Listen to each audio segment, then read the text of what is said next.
Saudara, saat rapat kabinet, Menteri SDM Bahlil Lahadalia menyebutkan alasan aliran listrik di daerah bencana, terutama Aceh, belum pulih.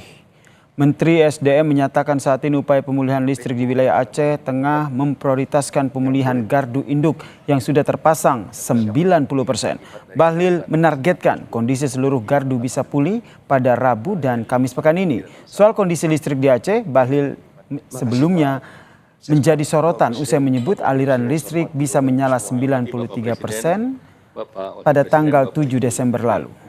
Pertama kami laporkan bahwa sudah mulai aktif. Sebagian kita pakai genset. Nah, untuk jaringan gardu induknya yang kami laporkan kemarin ke Bapak Presiden itu sudah sekitar 80-90% sudah terpasang, tapi mungkin sekitar minggu-minggu ini paling lambat Rabu atau Kamis baru bisa jadi semua. Kalau ini jadi maka aliran listrik dari Arun, Birem itu baru bisa masuk secara normal dan transmisi untuk